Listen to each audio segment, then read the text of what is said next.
दोस्तों ये कहानी एक और नए ठरकी लौंडे की है जिसका दिमाग ही कुछ हिलासा होता है।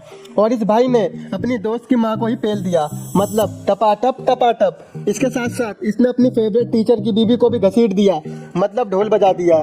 तो चलिए देखते हैं इसकी काली हरकतों को। मूवी की शुरुआत में हमें एक स्कूल का सीन दिखाया जाता है जहाँ सभी टीचर्स स्कूल की यूनिफॉर्म चेंज करने की मीटिंग करते हैं। वहीं स्कूल का प्रिंसिपल कहता है ये मैं ही डिसाइड करूंगा कि पैंट कौन पहनेगा या चड्डी, वो भी पिंक वाली, क्योंकि मैं स्कूल का प्रिंसिपल हूँ। आगे दिखाते हैं कि इसी स्कूल में एक जर्मन नाम का टीचर है और वो लौंडा इसी की बीवी को पेलेगा जो सभी बालकों को लिटरेचर पढ़ाता है। और उसने आज इन सभी चोचुओं को असाइनमेंट लिखने को दिया होता है जिसमें लिखना होता है कि इन सभी घंटूराम ने लास्ट वीकेंड में क्या किया है। वहीं जर्मन सर सभी बच्चों के असाइनमेंट को घर पर चेक कर रहा होता है। वहाँ उसकी वाइफ भी होती है जो नंगी धड़ंगी मूर्तियों को बेचने का धंधा करती है और इन्हीं मैडम का ढोल बजाया जाएगा। वहीं जर्मन की बीवी जियाना बच्चों का असाइनमेंट देखकर बोलती है इन सभी बच्चों को तो बहुत गंदे मार्क्स दिए हैं तुमने। तो जर्मन कहता है मैंने इन लोलियों को असाइनमेंट लिखने को दिया था पर इन चोचुओं ने तो शायरी लिख मारी। देखो तो क्या लिखा है, जिंदगी झंड है बैगन जैसा, तितली के लाले हैं, मेरी क्लास में सब हिलाने वाले हैं। दूसरे ने लिखा है सर जी छोटी सी लुल्ली है, लंबा है रास्ता, मुझे क्लास में हिलाना दिया करो, तुम्हें खुदा का वास्ता। तो तुम ही बताओ मैं इन ठड़कियों को कहाँ से नंबर दे दूं जो कि लिटरेचर के जरा भी करीब नहीं है। वहीं जर्मन की नजर एक बच्चे के असाइनमेंट पर पड़ती है जिसका नाम क्लॉड होता है। वो लिखता है मैं अपनी मैथ की स्टडी करने के लिए अपने फ्रेंड रैनपा के घर गया था और मैं उसके घर पर काफी दिन से जा रहा था और एक दिन मैंने उसके घर में रैनपा की माँ को देखा जिसे देखकर मुझे चुलबुली मची और मेरे काले सींग में चुल मच गई। क्या पटाखा माल है। और मैंने प्लान बनाया कि मैं इस घर में स्टडी के बहाने उसकी माँ की काली तितली का अमरूद बनाऊंगा। और वैसे भी मेरा दोस्त रैनपा मैथ्स में काफी कमजोर है और मैं इसका फायदा उठाकर रैनपा के घर पहुंच गया। मुझे रैनपा को पढ़ाने में कोई इंटरेस्ट नहीं था, मेरी तलब उसकी माँ को ऐसे ढूंढ रही थी जैसे प्यासा कौआ पानी को, राजा रानी को। वहीं मैंने रैनपा को हार्ड सा सवाल दे दिया जिसमें वो उलझा रहे। अचानक से मुझे एक चड्डी की महक आई जो मुझे अपनी ओर खींचते जा रही थी। मैं उस महक के पीछे पीछे रूम में गया जहाँ रैनपा की माँ थी और मैंने तब तक उससे नजर नहीं हटाई जब तक मेरा औजार खड़ा नहीं हो गया। अब मैं वापस रैनपा के रूम में गया और मैंने उसको वो क्वेश्चन सोल्व कराया क्योंकि मुझे मालूम था उससे ये क्वेश्चन सोल्व नहीं होगा। फिर मैंने कहा तू तो मैथ्स में बहुत कमजोर है, तुम्हें तो डेली ट्यूशन देना होगा। मैंने ऐसा इसलिए कहा था क्योंकि मुझे अब इस घर में रोज आना था। और पेज के लास्ट में लिखा होता है ये कहानी जारी रहेगी, जिसे पढ़कर जर्मन की फट के भाई फट के 100 हो जाती है। वो अपनी वाइफ से कहता है क्या बात है, इस लौंडे ने क्या लिखा है। यहाँ जर्मन उसकी राइटिंग स्किल्स और साहित्य भाषा को देखता है लेकिन उसके काले इरादों को नहीं देखता। लेकिन हम सारे भाई तो जानते हैं कि ये रैनपा की माँ को पेलना चाहता है। और जर्मन भैया तुम रैनपा की माँ बजवाओ लेकिन ये तेरी लुगाई को भी पेल देगा। यार मेरे एक बात समझ में नहीं आती, ये फॉरेन देश के लोग कैसी स्टोरी बना देते हैं। यहाँ हम स्कूल में बंदीबाजी भी नहीं करते थे तो भी हमारे स्कूल का टीचर हमारी लाल कर देता था। खैर छोड़ो, अब एक सवाल उठता है क्लॉड रैनपा की माँ को पेलना चाहता है तो वो ये बात अपने टीचर जर्मन को क्यों लिख के बताता है। वो चुपचाप भी तो पेल सकता था। ये हमें आगे पता चलेगा, तो जाना मत कहीं, ये मूवी और इंटरेस्टिंग होने वाली है। अगली सुबह क्लास खत्म होने के बाद जर्मन क्लास में क्लॉड को रोक लेता है। जर्मन कहता है भाई ये क्या लिखा है तूने, पागल वागल हो गया है क्या। अगर ये लेटर रैनपा पढ़ ले या स्कूल के प्रिंसिपल पढ़ ले तो तेरा क्या होगा। क्लॉड कहता है मैंने ये उन सब के लिए नहीं आपके लिए लिखा है सर। क्लॉड जर्मन को एक असाइनमेंट देकर चला जाता है। जर्मन ये बात अपनी वाइफ को बताता है कि क्लॉड ने फिर से उसे एक असाइनमेंट दिया है। तो वो कहती है चलो जानू पढ़ते हैं ना कि इसने क्या लिखा है। तो क्लॉड लिखता है कि इस बार जब मैं रैनपा के घर गया तो उसकी माँ को तिग्गी बना देख मेरा सफेद खून निकल जाता है और मैं नहीं चाहता था कि वो सीधी खड़ी हो, लेकिन तभी रैनपा बोल पड़ा और पूरा माहौल बिगाड़ दिया। रैनपा अपनी माँ से कहता है इस बार मैंने मैथ्स में काफी अच्छा परफॉर्म किया है और ये सब क्लॉड की वजह से हुआ है। वहीं क्लॉड घर में रैनपा की फैमिली फोटो देखकर बोलता है यही झोपड़ी का मोटा मेरे रास्तों को कांटा है। और वहीं से रैनपा की माँ जा रही होती है तो क्लॉड उसके पिछवाड़े को देखकर सोचता है शादीशुदा भाभीियों को पेलने में अलग ही मजा है, अगर पलंग टूट जाए तो अलग ही मजा है। और लास्ट में लिखता है कि ये कहानी अभी बाकी है मेरे दोस्त। ये असाइनमेंट पढ़कर जर्मन की बीवी बोलती है ये तो बिल्कुल पागल लग रहा है मुझे, तो तुम्हें ये पढ़कर अच्छा लग रहा है क्या। ये अभी 16 साल का पपीता नहीं हुआ है और ठरक की पीएचडी करके बैठा है। तो इस पर जर्मन कहता है इसकी बातों से भी गंदी तो तुम्हारी नंगी धड़ंगी मूर्तियां हैं। तो जियाना कहती है ये मेरा धंधा है, मेरी आर्ट है, इसके खिलाफ एक शब्द नहीं। तो जर्मन कहता है ऐसे ही उस बच्चे क्लॉड की भी ये आर्ट है। अगले दिन जर्मन क्लॉड के बारे में जानने के लिए स्कूल में उसके रिकॉर्ड चेक करता है जिसमें उसे पता चलता है कि 2 साल में उसकी फैमिली ने काफी घर बदल चुके हैं। यहाँ जर्मन को लगता है शायद ये बेचारा बच्चा परेशान है और उसे एक सही टीचर की नीड है जैसे मैं।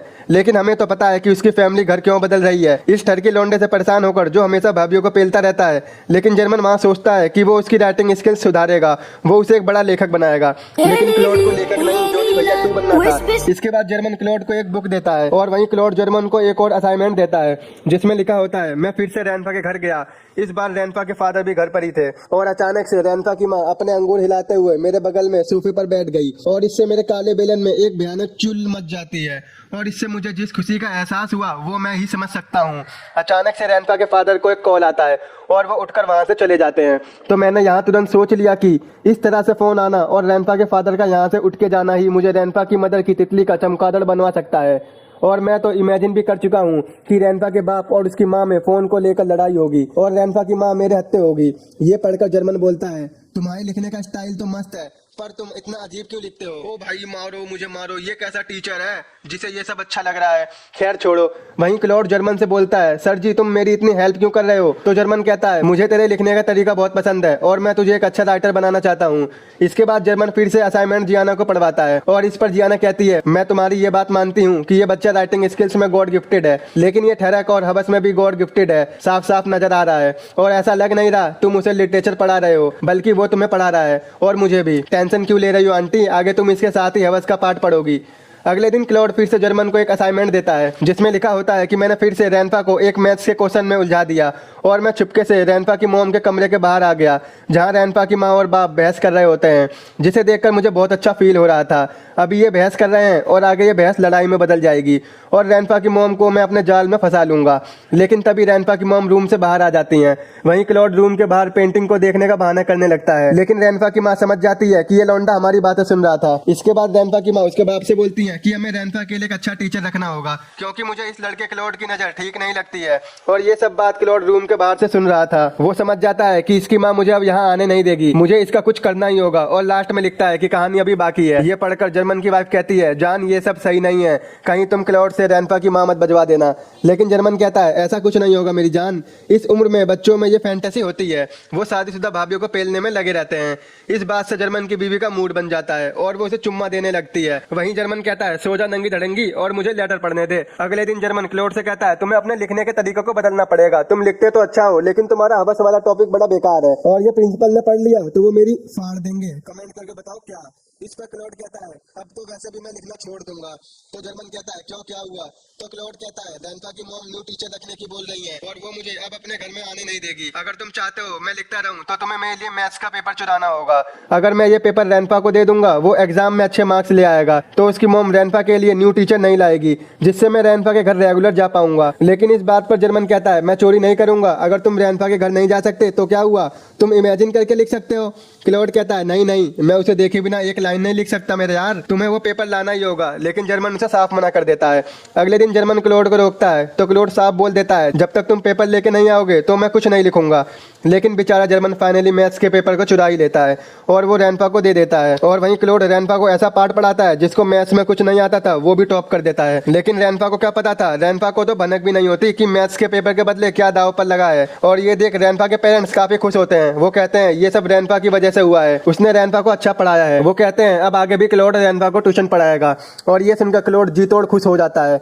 इसके बाद हम देखते हैं कि रैनफा बोलता है, बेटे तूने ये पेपर जर्मन सर से लिया है ना? तो क्लॉड कहता है, तू उससे दूर रही हो वरना तुझे बहुत पेलेगा वो। मेरे मन में एक सवाल आया कि क्लॉड रैनफा को ये सब क्यों बोल रहा है और हमें ये आगे पता चलेगा। एक दिन रैनफा और उसके फादर फुटबॉल खेलने जा रहे होते हैं तो रैनफा क्लॉड से कहता है, तू भी चल रहा है क्या खेलने? लेकिन लौंडे ने मना कर दिया क्योंकि वो सोचता है जब ये दोनों घर से बाहर जाएंगे तो रैनफा की माँ घर में अकेली होगी और यही मौका होगा कि मैं उसे पेल दूंगा। इसके बाद जब बाप बेटे दोनों खेलने जाते हैं तभी लौंडा रैनफा के घर पहुंच जाता है जहाँ उसकी मॉम कहती है, रैनफा घर पर नहीं है बेटा। लेकिन क्लॉड कहता है, मैं जानता हूँ, मैं तो अपनी मैथ्स की बुक लेने आया हूँ। तो रैनफा की माँ उसे अंदर बुलाती है, आंटी तुमने बुला तो लिया है, अब देखो क्या होगा। इसके बाद वो मैथ्स की बुक ढूंढने लगते हैं लेकिन वो मिलती नहीं है और मिलेगी कैसे, वो बुक थोड़ी आंटी तुम्हें ठोकने आया था। और बातों बातों में वो उसके करीब आ जाता है और जब ये सब जर्मन की वाइफ जियाना पड़ती है तो वो बोलती है, बेटा अगर ये सब रैनफा और उसके बाप ने पढ़ लिया ना तो क्लॉड की गोटियां ही काट देंगे। अगले दिन जर्मन फिर से क्लॉड का असाइनमेंट जियाना को पढ़ने को देता है तो जियाना कहती है, क्या तुम भी इस सन की लौंडे की तरह सन की हो गए हो क्या, जो बार बार मुझे ये असाइनमेंट पढ़वाते हो? जब से ये बच्चा तुम्हें मिला है तुमने मुझे पेला भी नहीं है, तुम्हें प्यार तो नहीं हो गया इस लड़के से? तो रैनफा कहता है, नहीं जान ऐसा कुछ नहीं है। और जर्मन फिर से असाइनमेंट पढ़ने लगता है जिसमें लिखा होता है, जर्मन मेरा खास दोस्त है और वो अचानक मुझे किस करने लगता है, जहाँ हमें पता चलता है कि ये लोलू मिठा है और इसके सामने वाला खट्टा है। और हम समझ जाते हैं कि उस दिन क्लॉड ने रैनफा को जर्मन से अलग रहने को क्यों बोलता है, कहीं जर्मन और क्लॉड पेलम पाली शुरू ना कर दें। तभी रैनफा का बाप आ जाता है। वो कहता है हाँ बे आज सोना नहीं है तुझे क्या, क्योंकि अंकल ने आज आंटी को पेलन की बात कर रखी थी। लेकिन क्लॉड को पता होता है कि आज ये पेलेगा। वो उन्हें ठुकाई करते हुए देखता है। वो सोचता है यार मेरी बारी कब आएगी, लेकिन ठीक से ना ठोकने पर वहीं रैनफा की माँ और बाप की लड़ाई हो जाती है। और ये सब क्लॉड देखता है। वो सोचता है यही मौका है आंटी को पेलने का, लेकिन क्लॉड रैनफा की माँ को एक ठुकाई लेटर दे देता है। अगले दिन रैनफा की माँ क्लॉड को अकेले में बुलाती है। हाँ बेटा ये कैसा लेटर था? तो क्लॉड कहता है वो ठुकाई लेटर था और मुझे तुम्हारी लेनी है, नहीं तो मैं मर जाऊंगा। लेकिन क्लॉड वहीं इमेजिन करने लगता है कि जर्मन भी वहां पर आ गया है। ओहो लौंडे ने ठुकाई लेटर भी दे दिया और हमें कुछ पता भी नहीं है। तभी रैनफा की माँ को कौन सा चस्का चढ़ता है, वो झपाक से क्लॉड से चुम्मा चपाटी करने लगती है और अब क्लॉड की मंजिल उसे मिल ही जाती है, यानी रैनफा की माँ की पलंग तोड़ जमीन तोड़ जी तोड़ ठुकाई। लेकिन ये कांड करते हुए रैनफा उन दोनों को देख लेता है और वो रूम में जाके अपना मामला तमाम कर लेता है। और असाइनमेंट में लिखा होता है कहानी अभी बाकी है मेरे दोस्त। ये पढ़कर जर्मन की फटके 64 हो जाती है। वो तेजी में स्कूल जाकर वहाँ रैनफा के घर कॉल करता है, जहाँ उसे पता चलता है कि उसे फीवर है, सो वो स्कूल नहीं आया। और ये सुनकर जर्मन की जान में जान आती है। चलो क्लॉड ने ये बात झूठ लिखी थी। तभी जर्मन क्लॉड के पास जाता है। जर्मन कहता है तूने हद पार कर दी, आज से मैं तुझसे कोई असाइनमेंट नहीं लूंगा। लेकिन क्लॉड उसे एक और असाइनमेंट देता है, लेकिन जर्मन उसे नहीं लेता और क्लॉड उसे वहीं फेंक कर चला जाता है। लेकिन जर्मन से रहा नहीं जाता। वो उसे उठाकर पढ़ने लगता है, जिसमें लिखा होता है आज क्लॉड के डैड उदास होकर घर आते हैं क्योंकि उसकी जॉब छूट गई है। वहीं क्लॉड की मॉम उसे कुछ बताने वाली होती है। हमें लगता है कि रैनफा की मॉम उसे अपनी पलंग तोड़ ठुकाई के बारे में बताएंगी, लेकिन वो उसे बताती है जानू मैं प्रेग्नेंट हूँ। ये सुनकर उसका पति हैप्पी होकर एक चुम्मी ले लेता है। तभी रैनफा आता है। वो कहता है अब से मैं क्लॉड से नहीं पढ़ूंगा, मुझे न्यू टीचर चाहिए। असाइनमेंट में लिखा होता है कहानी अभी बाकी है मेरे दोस्त। भाई साहब कब खत्म होगी तेरी कहानी? लिखते जा रहा है लिखते जा रहा है। कहीं मेरे सारे भाई इतनी लंबी वीडियो समझकर मूवी ना देखें, जल्दी खत्म कर क्लॉड भाई। अगले सीन में रैनफा क्लॉड से लड़ने आता है। रैनफा क्लॉड से कहता है मैंने तुम्हें अपना जिगरी यार माना था, तूने तो मेरी माँ का गेम बजा दिया। तो क्लॉड कहता है हाँ बे तूने भी मेरी उस दिन चुम्मी लेके मेरे होठ काट दिए थे, तो तू मेरी माँ पे लेगा। और रैनफा क्लॉड को भर भर के मारता है। इसके बाद क्लॉड के पास जर्मन आता है। वो कहता है अब वो फैमिली खुश है, तुम्हें उनके बीच में नहीं जाना चाहिए। तो क्लॉड कहता है अब मैं कुछ नहीं लिखूंगा। तो वहीं जर्मन कहता है अपनी स्टोरी का एंड तो कर दो दादा। ये कैसा मास्टर है भाई, पहले मना फिर वही काम करवा रहा है।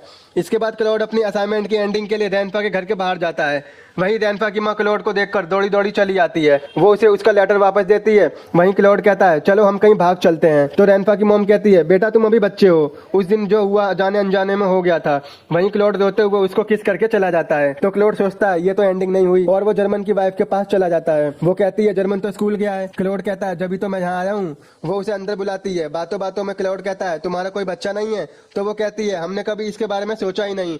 तो इस पर क्लॉड कहता है मुझे तो जर्मन बता रहा था कि तुम बांझ हो और वो मुझे गोद लेने की प्लानिंग कर रहा है, लेकिन भाई ये झूठ बोल रहा है, जिससे जियाना जर्मन से नफरत करने लगे और ये उसे पेल दे। थोड़ी देर बाद क्लॉड जियाना के साथ पलंग तोड़ जी तोड़ कर डालता है। तो यहाँ इसने सबको पेल दिया और इसको असाइनमेंट की एंडिंग मिल जाती है और वो उसे वही छोड़कर चला जाता है।